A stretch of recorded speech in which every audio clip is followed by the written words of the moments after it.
Book of Genesis. In the beginning, God created the heavens and the earth. Now the earth was formless and empty. Darkness was over the surface of the deep, and the Spirit of God was hovering over the waters. And God said, "Let there be light." And there was light. God saw that the light was good, and he separated the light from the darkness. God called the light day, and the darkness he called night. And there was evening, and there was morning, the first day. And God said, "Let there be a vault between the waters, to separate water from water." So God made the vault and separated the water under the vault from the water above it. And it was so. God called the vault sky. And there was evening, and there was morning, the second day. And God said, "Let the water under the sky be gathered to one place, and let dry ground appear." And it was so. God called the dry ground land, and the gathered waters he called seas. And God saw that it was good. Then God said, "Let the land produce vegetation, seed-bearing plants, and trees on the land that bear fruit with seed in it, according to their various kinds." And it was so. The land produced vegetation, plants bearing seed according to their kinds, and trees bearing fruit with seed in it according to their kinds. And God saw that it was good. And there was evening, and there was morning, the third day.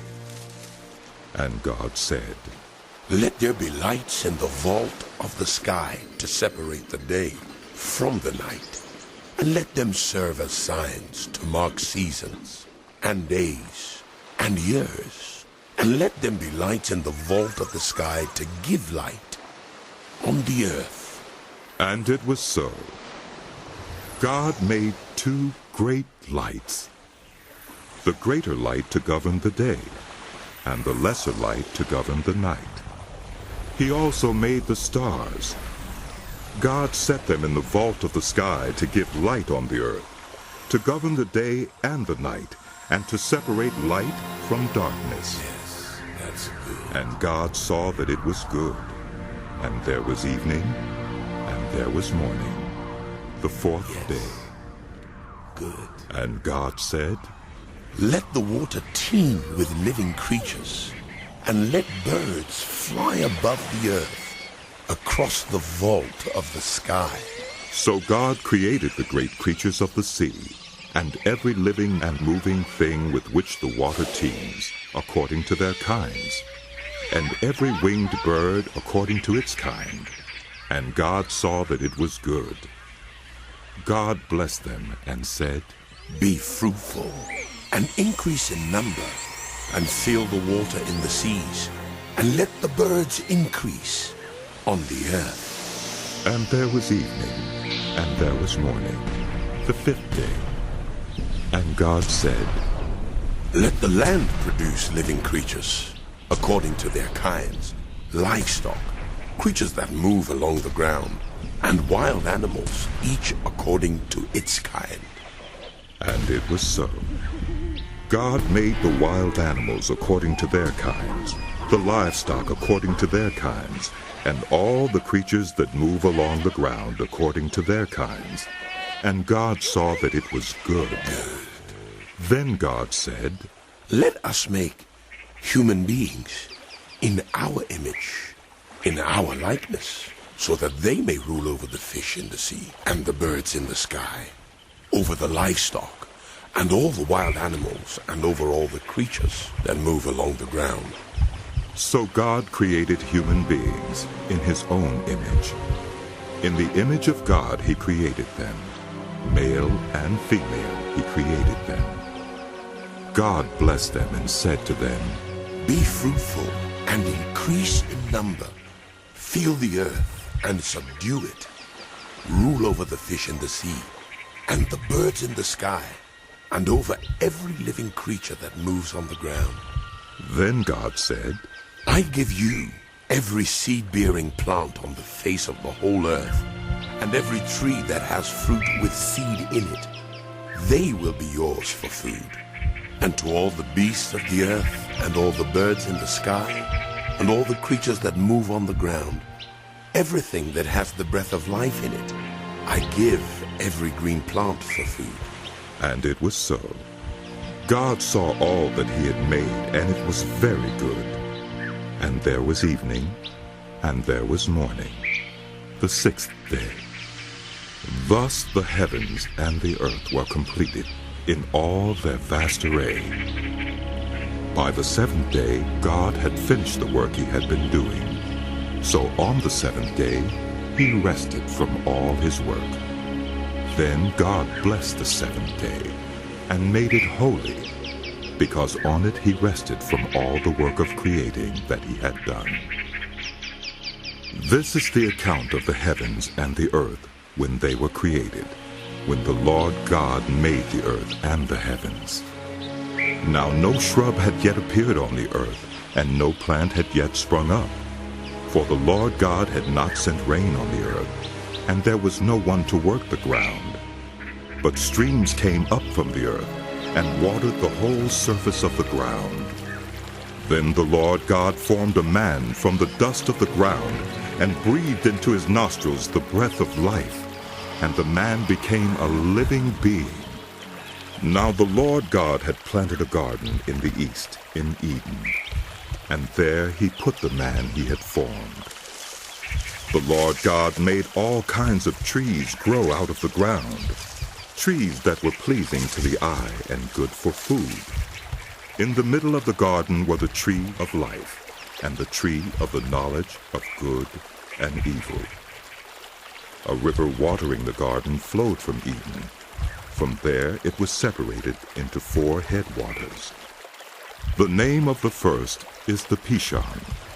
It winds through the entire land of Havilah, where there is gold. The gold of that land is good. Aromatic resin and onyx are also there. The name of the second river is the Gihon. It winds through the entire land of Cush. The name of the third river is the Tigris. It runs along the east side of Asher. And the fourth river is the Euphrates. The Lord God took the man and put him in the Garden of Eden, to work it and take care of it. And the Lord God commanded the man, You are free to eat from any tree in the garden, but you must not eat from the tree of the knowledge of good and evil, for when you eat of it, you will certainly die. The Lord God said, It is not good for the man to be alone.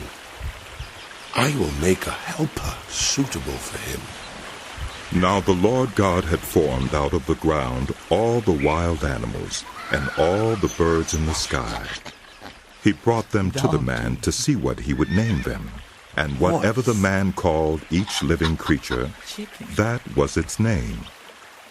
So the man gave names to all the livestock, the birds in the sky, and all the wild animals. But for Adam no suitable helper was found. So the Lord God caused the man to fall into a deep sleep. And while he was sleeping, he took one of the man's ribs, and then closed up the place with flesh. Then the Lord God made a woman from the rib he had taken out of the man, and he brought her to the man. The man said, This is now bone of my bones, and flesh of my flesh. She shall be called woman, for she was taken out of man. For this reason a man will leave his father and mother and be united to his wife, and they will become one flesh. One flesh. The man and his wife were both naked, and they felt no shame. Now the serpent was more crafty than any of the wild animals the Lord God had made. He said to the woman, Did God really say you must not eat from any tree in the garden? The woman said to the serpent, We may eat fruit from the trees in the garden, but God did say, You must not eat fruit from the tree that is in the middle of the garden, and you must not touch it, or you will die. You will not certainly die, for God knows that when you eat of it, your eyes will be opened, and you will be like God, knowing good and evil. When the woman saw that the fruit of the tree was good for food and pleasing to the eye, and also desirable for gaining wisdom, she took some and ate it. She also gave some to her husband, who was with her, and he ate it. Then the eyes of both of them were opened, and they realized they were naked. So they sewed fig leaves together and made coverings for themselves. Then the man and his wife heard the sound of the Lord God as he was walking in the garden in the cool of the day. And they hid from the Lord God among the trees of the garden. But the Lord God called to the man. Where are you? He answered, I heard you were in the garden, and I was afraid because I was naked, so I hid. And he said, Who told you that you were naked? Have you eaten from the tree that I commanded you not to eat from? The man said, The woman you put here with me, she gave me some fruit from the tree, and I ate it. Then the Lord God said to the woman, What is this you have done? The woman said, The serpent deceived me, and I ate. So the Lord God said to the serpent, Because you have done this, cursed are you above all livestock and all wild animals. You will crawl on your belly, and you will eat dust all the days of your life. And I will put enmity between you and the woman, and between your offspring and hers. He will crush your head, and you will strike his heel. To the woman he said, I will make your pains in childbearing very severe. With pain you will give birth to children. Your desire will be for your husband, and he will rule over you. To Adam he said, Because you listened to your wife, and ate from the tree about which I commanded you, you must not eat of it. Cursed is the ground because of you. Through painful toil, you will eat of it all the days of your life. It will produce thorns and thistles for you, and you will eat the plants of the field. By the sweat of your brow, you will eat your food until you return to the ground, since from it you were taken. For dust you are, and to dust you will return. Adam named his wife Eve, because she would become the mother of all the living. The Lord God made garments of skin for Adam and his wife, and clothed them. And the Lord God said, The man has now become like one of us, knowing good and evil.